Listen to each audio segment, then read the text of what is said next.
প্ৰথমতে আপোনালোকক নমস্কাৰ জনাই মোৰ চেনেললৈ স্বাগতম জনাইছো।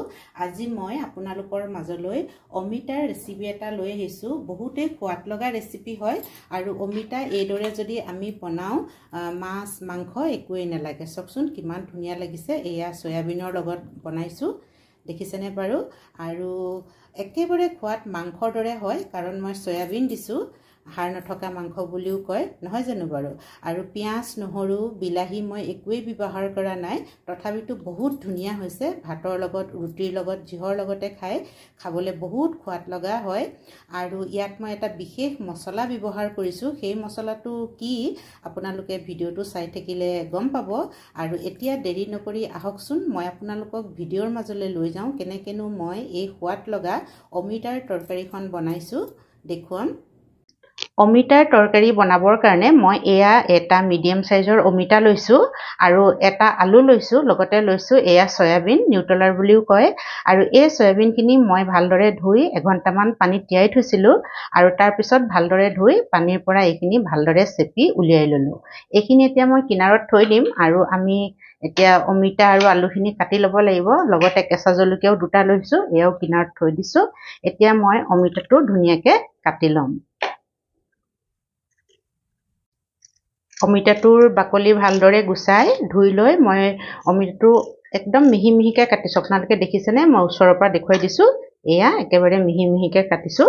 ডাঙৰকৈ কাটিলে কি হয়, কেতিয়াবা ল'ৰা ছোৱালীয়ে অমিতা নাখায় আৰু ডাঙৰকৈ কাটিলে সিহঁতি গম পাই যাব অমিতা বুলি।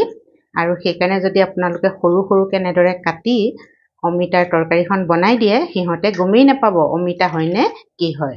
আৰু আলু এয়া মই বাকলি গুচাই ভালদৰে কাটি লৈছোঁ, দেখিছেনে? বেছি ডাঙৰকৈও কটা নাই, আলুটো সৰুকৈও কটা নাই, মিডিয়াম সাইজত কাটি লৈছোঁ। কিন্তু অমিতা মই মিহি মিহিকৈ কাটিছোঁ। এয়া মোৰ কটা হৈ গ'ল। এতিয়া আপোনালোকক মই গেছৰ ওচৰলৈ লৈ যাওঁ। গেছটো জ্বলাই মই কেৰাহীখন পাতি দিলোঁ আৰু কেৰাহীত এয়া মই মিঠাতেল অলপ দি দিছোঁ আৰু তেলখিনি অকণমান গৰম হ'বলৈ দিম। আৰু তেলখিনি গৰম হোৱাৰ লগে লগে ইয়াতে মই দিম পাঁচফোৰণ আধা চামুচ দি দিছোঁ আৰু লগতে দিছোঁ এয়া মই তেজপাত দুটা আৰু এয়া দুটা ইলাচি লৈছোঁ আৰু এয়া অকণমান ডালচেনি আৰু এয়া লং দুটা তিনিটা লৈছোঁ আৰু এয়াও গোটা মছলা মই ইয়াতে দি দিছোঁ। আৰু গোটা মছলা এনেকৈ দি দিলে আমাৰ ধুনীয়া এটা মাংসৰ সোৱাদ আহিব, মানে খুব ভাল লাগে আৰু এনেকৈ দিলে। আৰু এতিয়া আমাৰ এয়া সয়াবিন দুটুকুৰা মই তেলতে দি দিছোঁ আৰু সয়াবিন দুটুকুৰা মই অকণমান ভাজি ল'ম। গেছৰ ফ্লেমটো ল' মিডিয়ামতে থৈছোঁ। সয়াবিন কেইটুকুৰা প্ৰথমতে ভাজি ল'লে খাবলৈ বহুত সোৱাদ লগা হয়। এয়া দেখিছেনে? এয়া দেখিছেনে? আমাৰ সয়াবিন কেইটুকুৰা ধুনীয়া একদম ৰঙচুৱা হৈ গৈছে। এনেদৰে মই অকণমান ভাজি লওঁ সয়াবিন বনালে। এতিয়া ইয়াতে মই দিম হালধি এয়া আধা চামুচ আৰু নিমখ দিব লাগিব। নিমখো সোৱাদ অনুসৰি কিমান দিয়ে আপোনালোকে দি ল'ব। মই আধা চামুচ দিছোঁ আৰু তাতে মই দিম এতিয়া ধনিয়া পাউডাৰ এয়া এচামুচ আৰু ইয়াতে দিম মই আৰু অকণমান জলকীয়াৰ গুড়ি আধা চামুচ মই ইয়াতে দি দিছোঁ। এইটো বেছি জ্বলা নহয়, এইটো কাশ্মীৰী ৰেড চিলি পাউডাৰ হয়, ৰংটো ধুনীয়া হয়। আৰু এই দেখিছেনে? গোটেইখিনি এবাৰ মই ধুনীয়াকৈ ল' ফ্লেমত ভাজি লৈছোঁ মছলাখিনি। এয়া আমাৰ ভজা হৈ গ'ল আৰু এতিয়া আমাৰ এয়া কাটি থোৱা আলু আৰু অমিতাখিনিও ইয়াতে মই দি দিছোঁ আৰু এইখিনি এতিয়া মই ভালদৰে লৰাই দিম।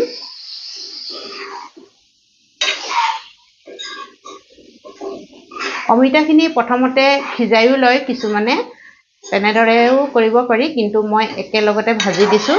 এনেদৰে ভাজিলে অমিতাত নিমখ হালধি মছলা ধুনীয়াকৈ সোমাই যায়। এনেদৰে ভাজিলেহে খাবলৈ বহুত সোৱাদ লগা হয়।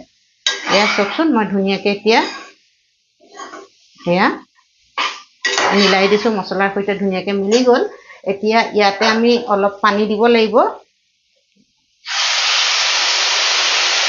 এয়া পানী দি দিছোঁ।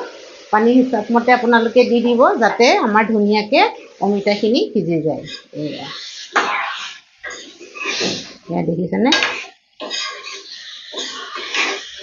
এনেদৰে বনালে অমিতা খাবলৈ বহুত সোৱাদ লগা হয় আৰু মই শেষত আৰু বস্তু এটা মিলাম বাৰু আপোনালোকক দেখুৱাম ভিডিঅ'টো শেষলৈকে চাই থাকিব এতিয়া এইখিনি ধুনীয়াকৈ মই সিজিবলৈ দিম আৰু ঢাকোনখন মই লগাই দিছোঁ এতিয়া আৰু এনেদৰে মই 5 মিনিট মান লো মিডিয়ামতে সিজিবলৈ দিম ঢাকোনখন অতৰাই অকণমান চাওঁচোন এয়া চাওকচোন কিমান ধুনীয়াকৈ আমাৰ সিজি আছে আৰু ইয়াতে মই এয়া আদা অকণমান থেতালি দিছোঁ আৰু ইয়াতে অকণমান জালুকৰ গুড়ি মিলাই দিছোঁ কাৰণ অমিতাত আদা আৰু জালুকৰ গুড়ি অকণমান নিদিলে কমি হৈ থকা যেন লাগিব নহয়নে সেইকাৰণে আৰু যিহেতু আমি এটা মাংসৰ সোৱাদ আহিব বুলি কৈছোঁ মই অমিতাত সেইকাৰণে আদা আৰু অকণমান জালুকৰ গুড়ি মিলাই দিছোঁ কিন্তু মই পিঁয়াজ আৰু নহৰু মিলোৱা নাই পিঁয়াজ নহৰু ব্ৰতত বা শাওণ মাহত খাবলৈ ভাল নালাগে সেইকাৰণে মই পিঁয়াজ আৰু নহৰু দিয়া নাই বাকী আপোনালোকে বেলেগ দিনত বনালে পিঁয়াজ নহৰু দিব পাৰিব আৰু লগতে আপোনালোকে যি মছলা খাই ভাল পায় সেয়াও দিব পাৰিব মই এয়া মছলাকে দিছোঁ আৰু এয়া দেখিছেনে আৰু অকণমান দেৰি লাগিব সিজিবলৈ এতিয়া মই ঢাকোনখন আকৌ লগাই দিওঁ 3 মিনিট মান হৈছেহে বাৰু বেছি দেৰি হোৱা নাই 5-6 মিনিট লাগে অমিতাৰ তৰকাৰীখন হ'বৰে হ'ল এয়া মই আপোনালোকক দেখুৱাইছোঁ চাওকচোন কিমান ধুনীয়া হৈ আছে এয়া চাওক ধুনীয়াকৈ আমাৰ সিজি গ'ল মই অকণমান আপোনালোকক দেখুৱাওঁ বাৰু সিজিলে নে নাই আলু আৰু অমিতা ৰ'ব ডাঙৰ আলু এটুকুৰা লৈছোঁ লৈ এয়া দেখিছেনে ধুনীয়াকৈ সিজি গ'ল আৰু অমিতাটো মই একদম সৰু সৰুকৈ দিছোঁ অমিতা একেবাৰে দেখিছেনে একেবাৰে পানীৰ দৰে জহি গৈছে এয়া চাওক একদম ধুনীয়াকৈ অমিতা আৰু আলু সিজি গ'ল আৰু ইয়াত মই এটা বিশেষ মছলা মিলাম আপোনালোকক কৈছিলোঁৱে খাবলৈ বহুত সোৱাদ লগা হয় এয়া মেগী মছলাৰ পেকেট 5 টকা লয় আৰু এই মছলাটো যদি আমি মিলাই দিওঁ মানে ইমান সোৱাদ লগা হয় ন চব্জিখন আৰু অমিতা যোনে যোনে খাই বেয়া পায় আপোনালোকে এনেকৈ মেগী মছলা দি যদি বনাই খুৱায় সয়াবিনৰ লগত একদম মানে ক'ব আকৌ বনাওঁ আমাৰ ঘৰত এয়া চব্জি অমিতাৰ চব্জি এনেদৰে বনালে খাই খুব ভাল পায় এয়া চাওকচোন ধুনীয়াকৈ মই মেগী মছলাৰ সৈতে মিলাই দিছোঁ আৰু ডাঙৰ ডাঙৰ আলুবোৰ অকণমান এনেকৈ হাতাৰে ভাঙি দিছোঁ তেতিয়া আমাৰ তৰিকণ একদম ধুনীয়া ডাঠ হ'ব এয়া চাওক কিমান ধুনীয়া লাগিছে দেখিছেনে আৰু আপোনালোকে বেলেগ মছলা ইয়াত মিলাওঁ বুলি ক'লে মিলাব পাৰে দেই মই বাৰু এয়াই মছলা মিলাইছোঁ আৰু জুলীয়া কৰোঁ বুলি ক'লে অকণমান পানী দিব পাৰে আৰু ইয়াতকৈ ডাঠ কৰোঁ বুলি ক'লে আৰু অকণমান দেৰি জুইতে থৈ দিব পাৰে গেছতে থ'ব পাৰে আৰু মই আৰু হৈ গ'ল মোৰ কাৰণ এতিয়া এইকণ অকণমান যে জুলীয়া হৈ আছে ঠাণ্ডা হোৱাৰ লগে লগে একদম ডাঠ হৈ আহিব আৰু এয়া ভাতৰ লগত ৰুটিৰ লগত ধুনীয়াকৈ খাব পৰা হৈ গ'ল দেখিছেনে আৰু চয়াবিন দেখিছেনে চয়াবিন মই ভাজি লৈছোঁ এনেদৰে ভাজি ল'লে খাবলৈ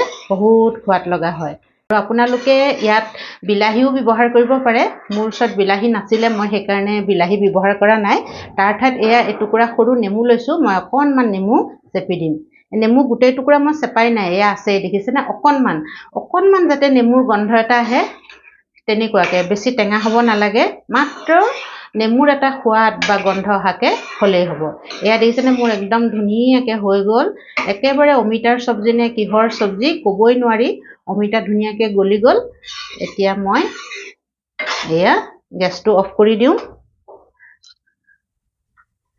আৰু ঢাকোনখন লগাই দিম ঢাকোন লগাই দিলোঁ আৰু গেছটো অফ কৰি দিলোঁ অমিতাৰ তৰকাৰীখন ঠাণ্ডা হৈ গ'ল মই আপোনালোকক দেখুৱাবৰ কাৰণে বাউল এটা ধুনীয়াকৈ সজাই থৈছোঁ এয়া দেখিছেনে কিমান ধুনীয়া লাগিছে একেবাৰে ডাঠো হোৱা নাই আৰু একেবাৰে জুলীয়াও হোৱা নাই এয়া ৰুটিৰ লগত ভাতৰ লগত খাবলৈ বহুত ভাল লগা হয় আৰু সোৱাদ লগা হয় অমিতা খাই বেয়া পোৱা লোকেও এনেদৰে যদি আপোনালোকে অমিতাৰ তৰকাৰীখন বনাই দিয়ে তেওঁলোকেও খাই বহুত ভাল পাব আমাৰ ঘৰত এনেদৰে বনালে খাবলৈ বহুত ভাল পায় অমিতাৰ তৰকাৰী আৰু সেয়ে মই আপোনালোকৰ আগত ৰান্ধি দেখুৱালোঁ আৰু যদি আপোনালোকে ভাল পাইছে ভিডিঅ'টো তেতিয়াহ'লে লাইক কৰিব শ্বেয়াৰ কৰিব আৰু কমেণ্টছ কৰিব যিসকলে মোৰ চেনেলটো ছাবস্ক্ৰাইব কৰা নাই তেওঁলোককো অনুৰোধ কৰিছোঁ যাতে মোৰ চেনেলটো ছাবস্ক্ৰাইব কৰি লয় আৰু কাষতে থকা বেল আইকনটো দবাই দিয়ে আপোনালোকে ইমান মৰম আৰু সহায় সমৰ্থন কৰি মোৰ চেনেলটো আগবঢ়াই লৈ গৈছে সেইবাবে আপোনালোকক মই হৃদয়ৰে বহুত বহুত ধন্যবাদ জ্ঞাপন কৰিছোঁ